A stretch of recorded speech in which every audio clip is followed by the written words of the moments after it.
I'm sorry I can't be with you for the 40th celebrations of the Return of the Jedi. I rather hope this short video may in some way compensate. I've called it A Life in Space.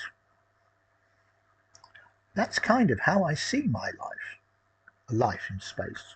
You see, I was born in 1955 and grew up in the period of history referred to as the space race, where American and Russian astronauts, cosmonauts, vied for the opportunity to be the first man on the moon.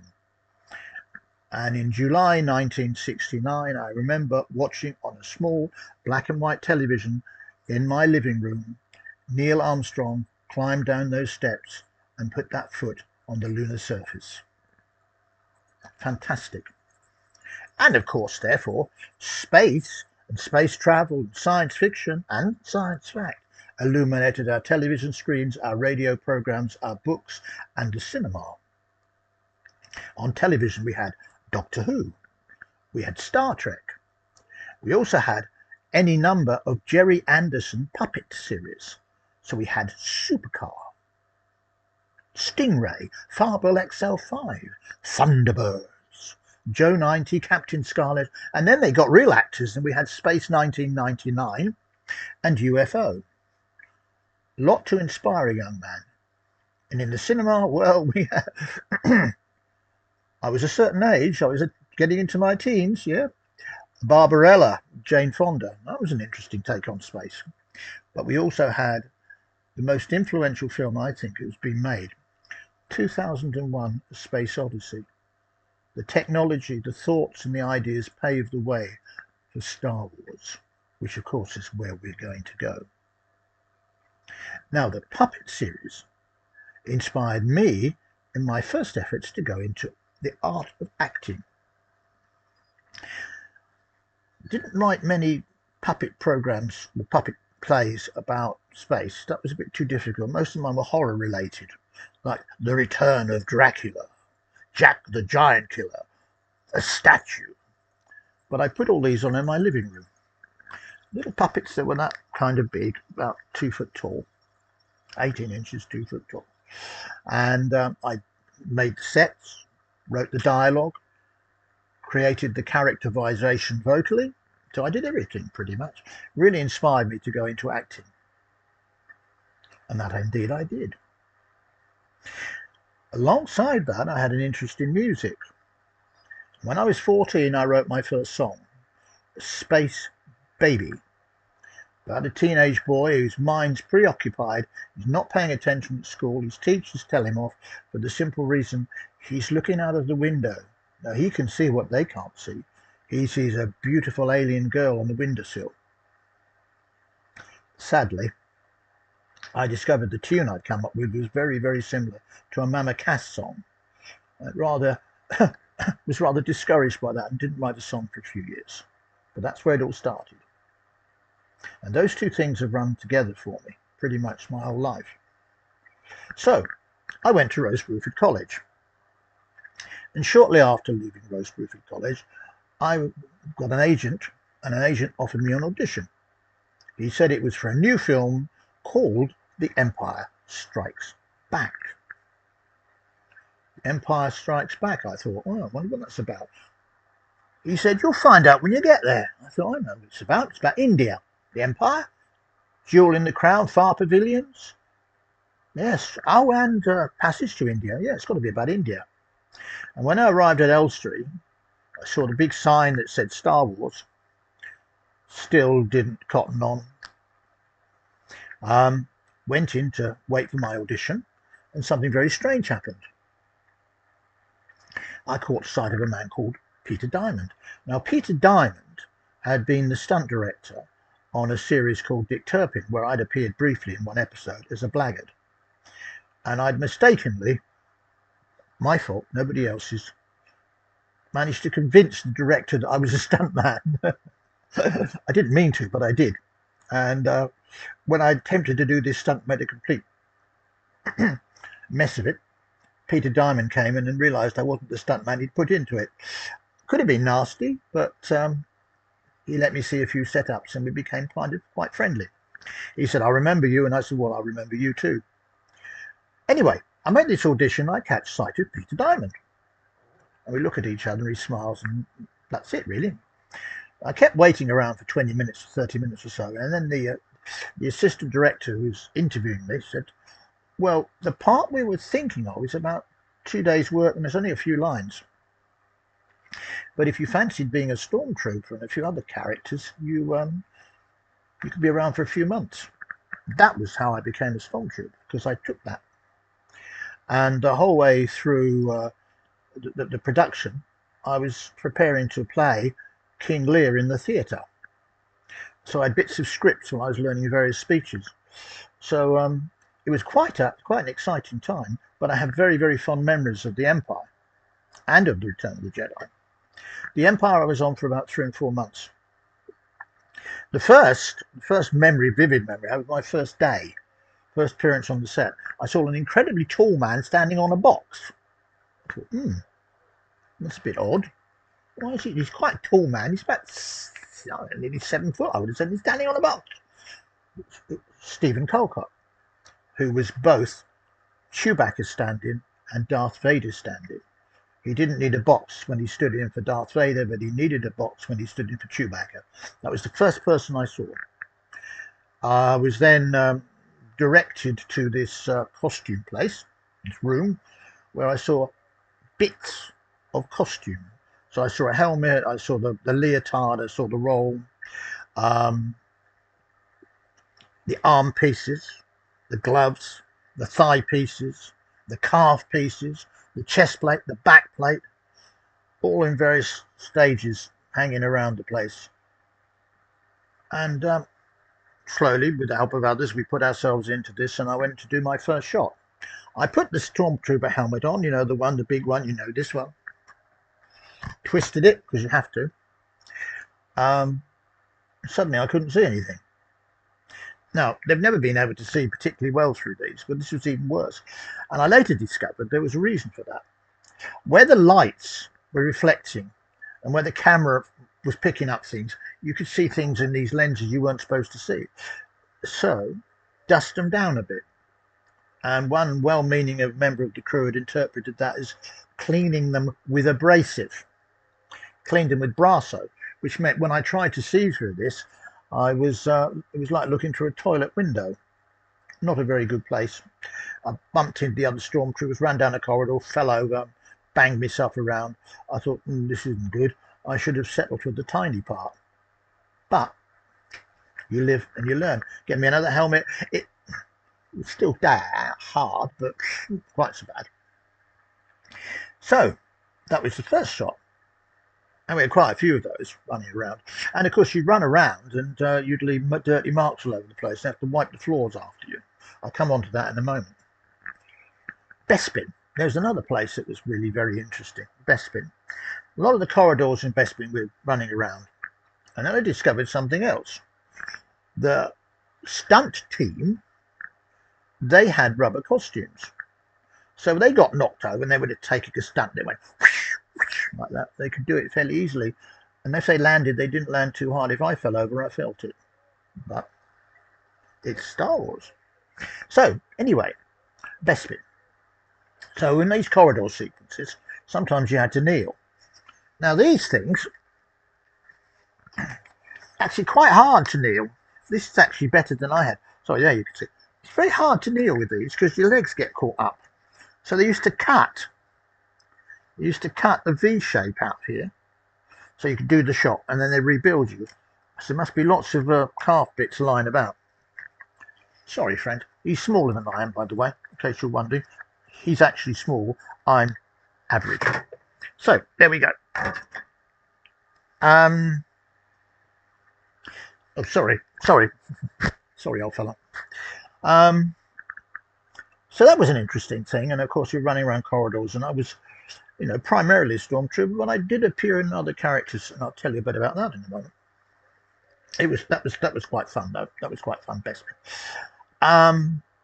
Then of course we got the carbon chamber sequence. Now the carbon chamber was a very, very difficult sequence.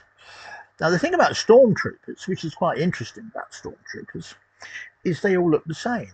So what happens? They say, "Oh, yeah, you come and stand over here because you look good in the mise-en-scène, the shot." And then another shot you moved around, they move it around a bit. It's a very small space. In fact, it's such a tight area, it's about 15 foot above the ground. And I was having difficulty climbing up to it. I'd be lifted up by the crew. Not very good for a stormtrooper. So at various stages, I'm standing next to Boba Fett. I'm standing next to Darth Vader. I'm moving around. Sometimes I'm in a group, sometimes on my own. And at one point, I was asked if I would help with the setup for the carbon trees.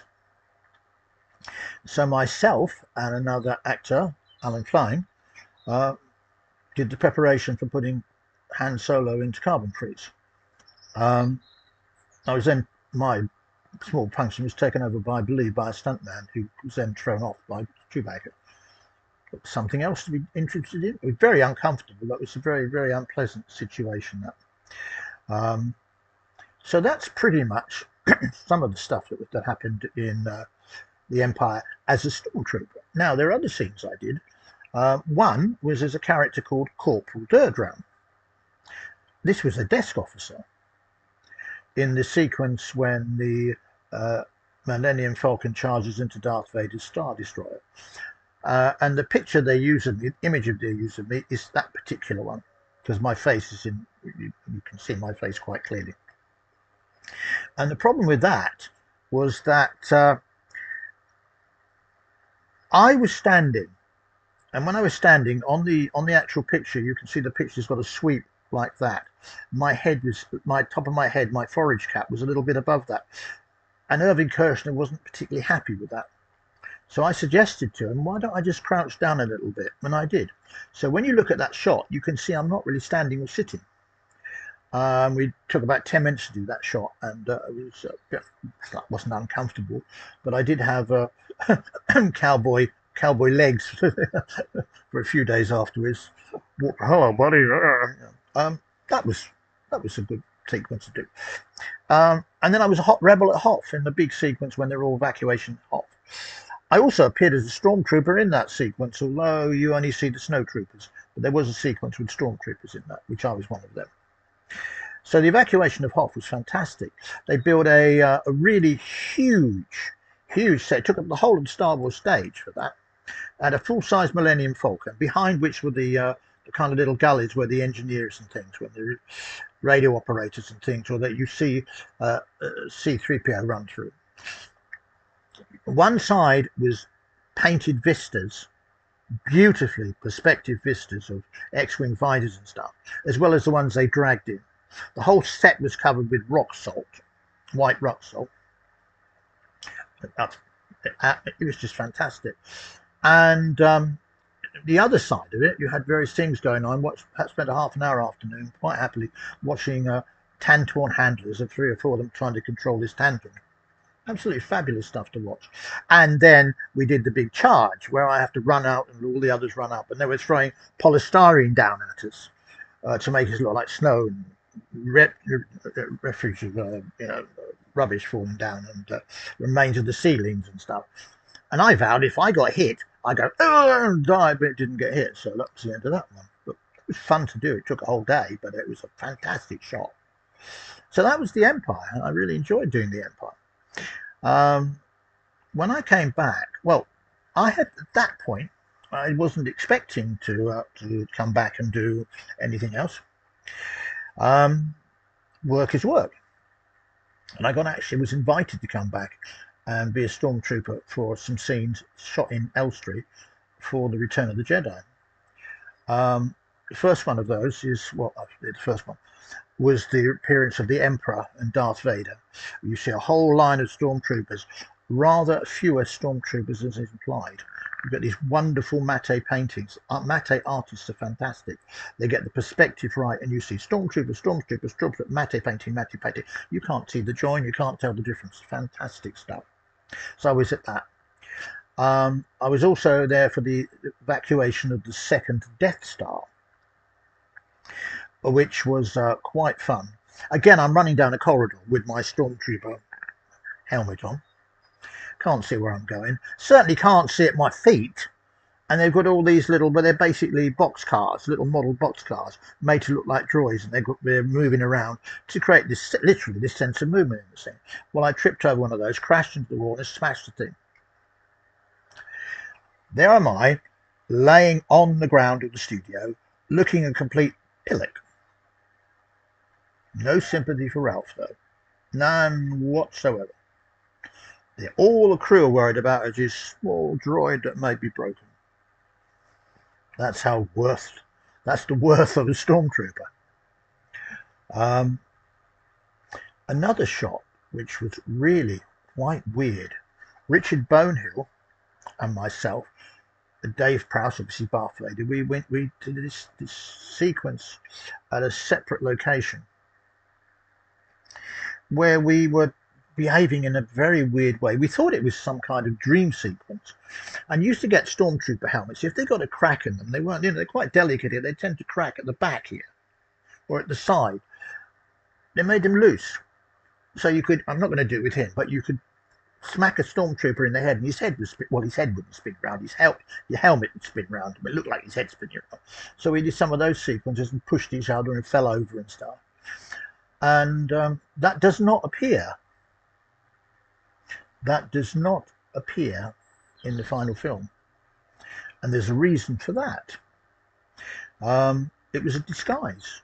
It was a disguise sequence because they were filming separately the removal of Darth Vader's head and revealing the real Darth Vader underneath, except it wasn't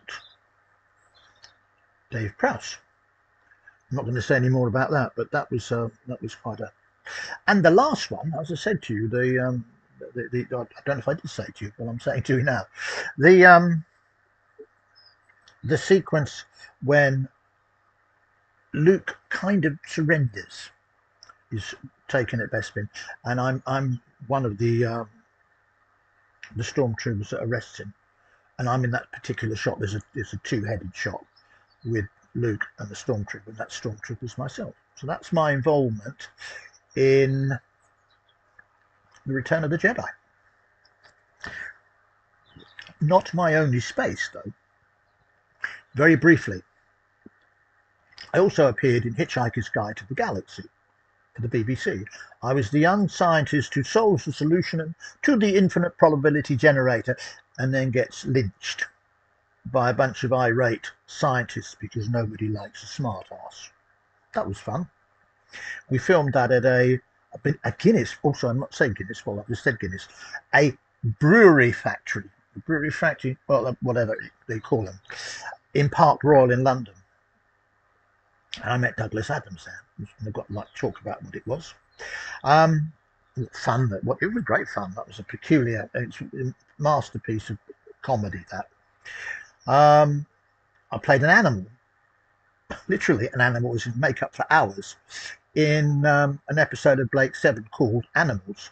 There were a few of us who were animals, and I was the animal who was actually being experimented on inside a jar, or kind of a jar, amongst appearing as an animal elsewhere.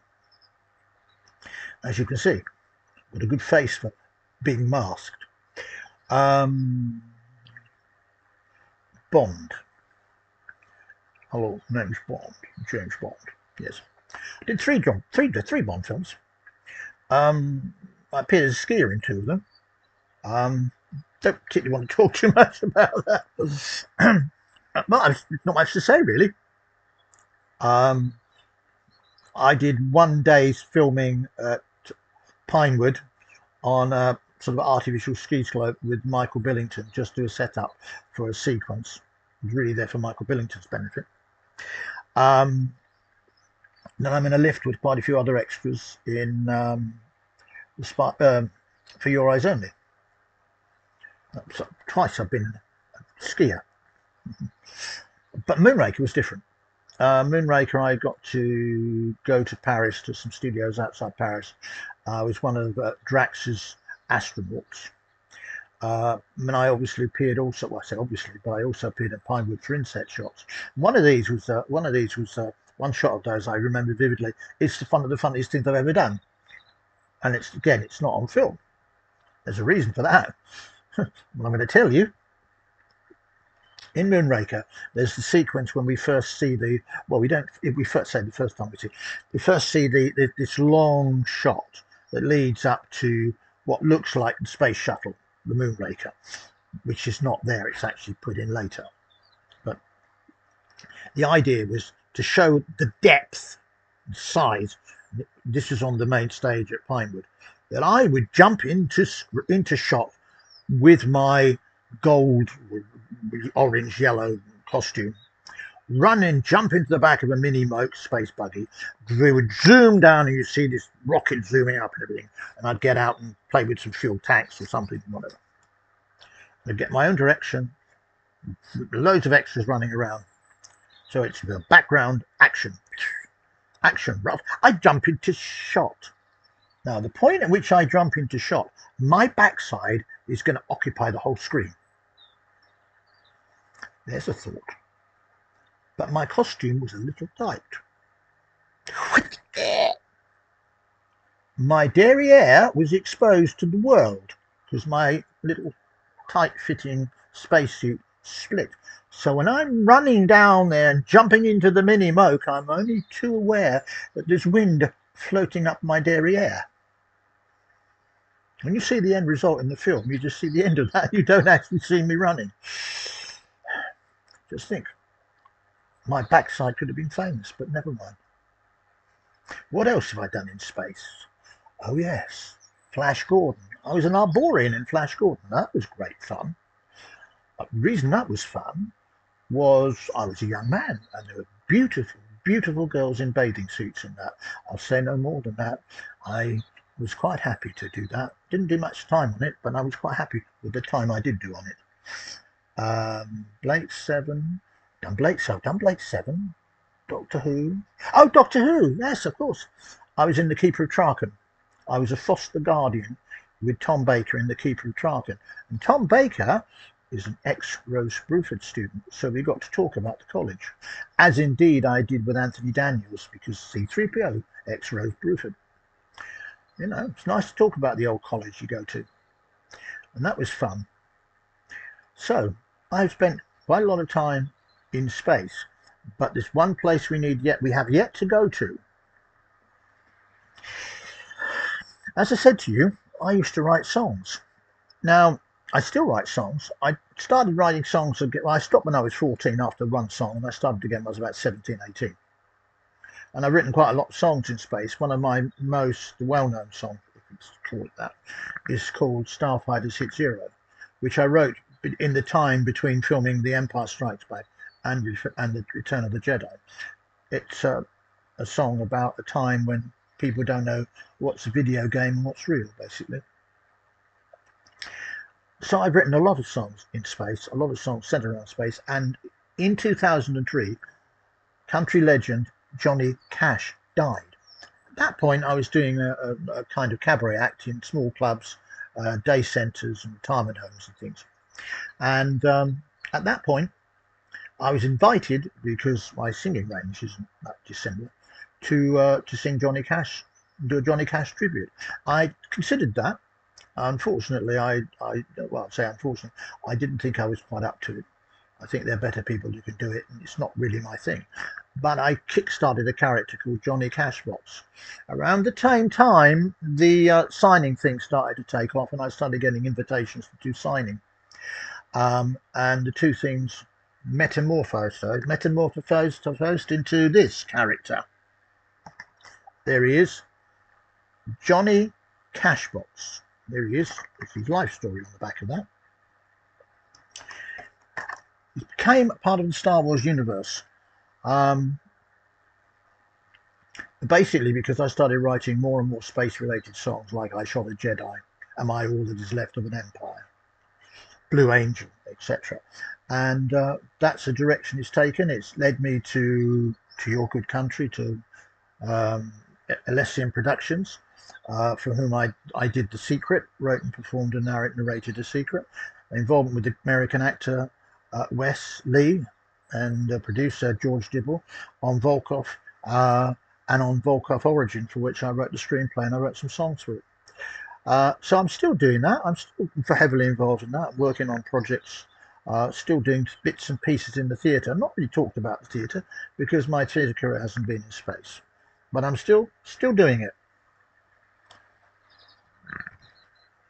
Is that all right, ma'am? As I say, I'm sorry I can't be with you, but I hope that little bit of a walk through my career has been of some interest to you. I wish you all the best. Enjoy the celebrations, and may the force be with you.